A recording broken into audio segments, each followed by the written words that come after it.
बेलपत्र डालकर नंदी के पांव पर समर्पित कर दें।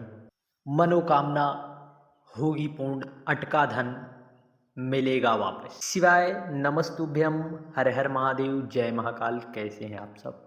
हम सभी लोगों को पता है माघ महीना चल रहा है, जो कि माघ महीना भगवान श्री हरि विष्णु को समर्पित है, साथ साथ भगवान देवाधिदेव महादेव को भी समर्पित। ऐसे में हम सभी लोगों के लिए बहुत ही विशेष पर्व के स्वरूप में आ चुका है, जिसे हम सभी लोग एकादशी के नाम से जानते हैं। माघ मास में पड़ने वाली कृष्ण पक्ष की एकादशी, जिसे हम सटतिला एकादशी के नाम से जानते हैं। सटतिला अर्थात 6 प्रकार से तिलों का प्रयोग करना।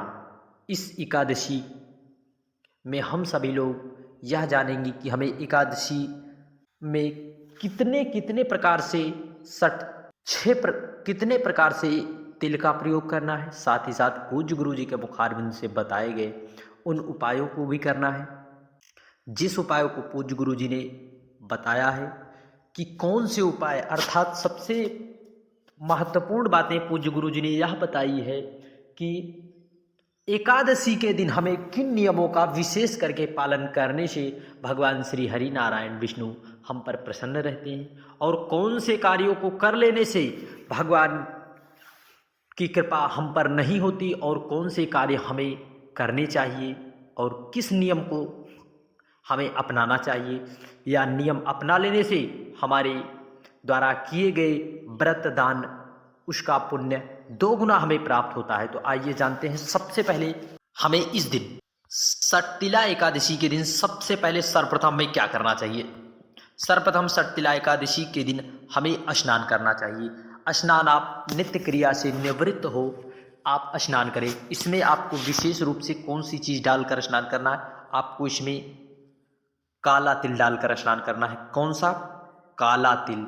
काला तिल आप डालकर स्नान करें। सबसे सर्वप्रथम एकादशी, सटतिला एकादशी का विशेष नियम, आपको काला तिल डालकर पहले प्रकार से प्रयोग करना है। स्नान करें। स्नान करने के पूर्व जो है काला तिल अवश्य डाल दें, या फिर तुलसी की लकड़ी सूखी उसमें घुमाकर ज़रूर डाल दें। फिर उसके बाद हमको स्नान करने के बाद जो है अपने घर पर चौकी पर, जहाँ पर आप पूजन करते हैं, यहाँ पर चौकी नहीं है तो आप उस दिन चौकी स्थापित करके भगवान श्री हरि नारायण का विग्रह रखें। फिर उसके बाद वहीं पर जहाँ पर भी आप भगवान श्री हरि नारायण का विग्रह रखें, वहाँ पर हम सभी को क्या करना है? सबसे पहले एक दीपक हमें अवश्य प्रज्वलित कर देना है। हमें लेना है गौ माता का घी। इस प्रकार से लेना है गौ माता का घी, जो कि हमें गौ माता के घी का ही प्रयोग करना है। और इस प्रकार से एक दीपक हमें भगवान श्री हरि नारायण विष्णु के सन्मुख मंदिर में प्रज्वलित कर देना है।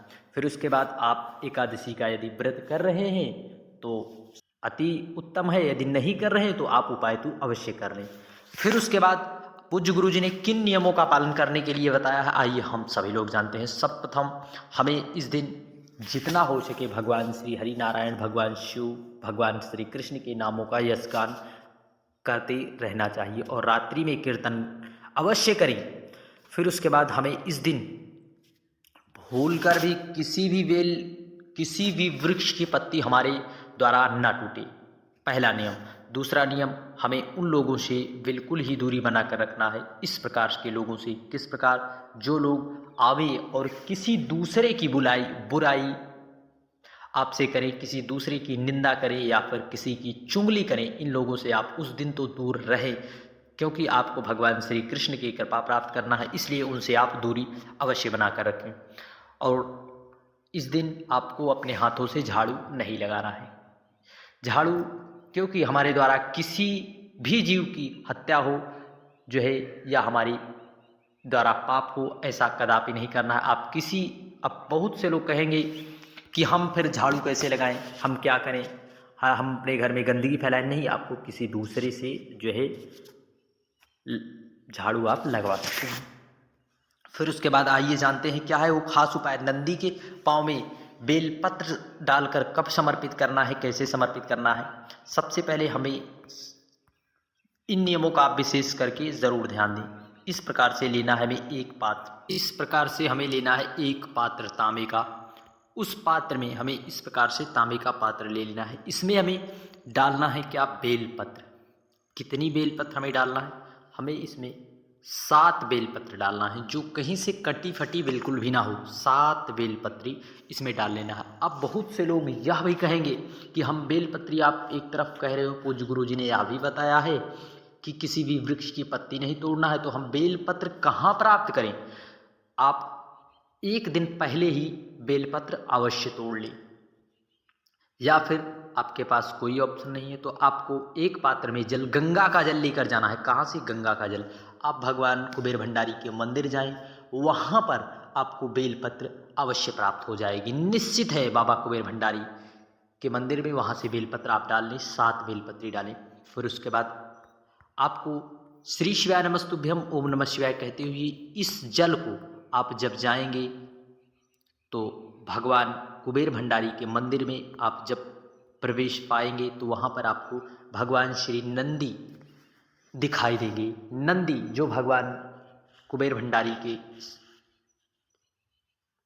गढ़ है, नंदी, वहाँ पर भगवान नंदी के उठे हुए पांव पर, उसमें आप 7 बेलपत्री डालकर श्री शिवाय नमस्तुभ्यम ओम नमः शिवाय कहते हुए आपको इस पे उठे हुए पांव पर गंगा का जल, श्री शिवाय नमस्तुभ्यम ओम नमः शिवाय कहते हुए समर्पित करना है। बेलपत्री आपको नहीं समर्पित करना, यहाँ पर समर्पित करने के बाद सारा गंगा का जल आप यहीं पर समर्पित करें। फिर उसके बाद जब आप जो उसमें बेलपत्री बची हुई है, उस बेलपत्री को आपको देवाधिदेव महादेव कुबेर भंडारी के ऊपर श्री शिवाय नमस्तुभ्यम कहते हुए ओम नमः शिवाय कहते हुए 7 बेलपत्री को समर्पित करके बाबा से प्रार्थना करना है। बाबा, हमारे जीवन में धन की समस्या चल रही है, जैसे आप प्रार्थना करते हैं उसी प्रकार प्रार्थना कर ले, जैसी भी मनोकामना है। या आपका बच्चा किसी गलत मार्ग में, गलत संगति में भी पड़ा हुआ है, तब भी आप बाबा से प्रार्थना कर लें।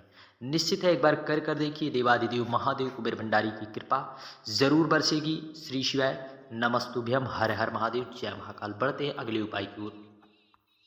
अगले उपाय में इस दिन हम सभी को भगवान श्री हरि नारायण विष्णु या लड्डू गोपाल को हमें भोग लगाना है। भोग में आपको तुलसी के पत्ते, क्योंकि हम सभी को पता है भगवान श्री हरि नारायण विष्णु या लड्डू गोपाल का भोग बिना तुलसी पत्र के नहीं लगता, इसलिए हमें तुलसी पत्र डालकर उनका भोग अवश्य लगाना चाहिए। अब कहोगे कि हमने यह सुना है कि एकादशी के दिन तुलसी की पत्ती तोड़ी नहीं जाती। हमने बहुत बार बताया है, पूज्य गुरु जी ने भी बताया है कि हमें एकादशी के दिन तुलसी के पौधों को नहीं छूना है, उन किसी भी वृक्ष की पत्ती नहीं तोड़ना। आप एक दिन पहले ही इस उपाय को कर ले, पत्ती तोड़ लाएं, क्योंकि यह कभी बासी नहीं होती। तो आपको उनका भोग लगाना है। भोग लगाकर भगवान श्री हरि नारायण से प्रार्थना करना है। जैसी भी आपके जीवन में समस्या हो वैसी प्रार्थना आप कर लें। और सर्वप्रथम एक पात्र में हमें जल लेना है और उसमें हमें काला तिल डालकर, जब भी आप भगवान सूर्य नारायण को काले तिल डालकर अर्घ दे देने से भगवान सूर्य देव की कृपा जरूर बरसती है। हमारी कुंडली में सूर्य की स्थिति मजबूत होती है। यदि हमारी कुंडली में सूर्य की स्थिति मजबूत रहती है तो निश्चित है हम जिस भी कार्य में हाथ लगाते हैं वह कार्य हमारा निश्चित है सफल जरूर होता है। इसलिए हमें भगवान सूर्य नारायण को इस दिन काले तिल युक्त जल से भगवान सूर्य नारायण को अर्घ जरूर देना चाहिए। श्री शिवाय नमस्तुभ्यम। पढ़ते हैं अगले उपाय की ओर। इस दिन हमें एक पात्र में जल लेकर और थोड़ी सी शहद लेकर देवादिदेव महादेव कुबेर भंडारी के मंदिर पहुंचकर काले तिल युक्त जल से भगवान कुबेर भंडारी को समर्पित करना है। समर्पित कर देने से जो आप शहद लाए हैं उस शहद को माता अशोक सुंदरी वाले स्थान समर्पित कर दें। इस उपाय को आप इस स्थिति में कर सकते हैं जब आपके घर में अत्यधिक लड़ाई झगड़े क्लेश मच रहे हैं। एक बार इस उपाय को कर देखिए, बाबा कुबेर भंडारी की कृपा और करुणा जरूर होगी। श्री शिवाय नमस्तुभ्यम, हर हर महादेव, जय महाकाल। वीडियो की जानकारी उपयोगी लगे चैनल को सब्सक्राइब कर कमेंट में हर हर महादेव लिखना ना भूलिए। जय महाकाल।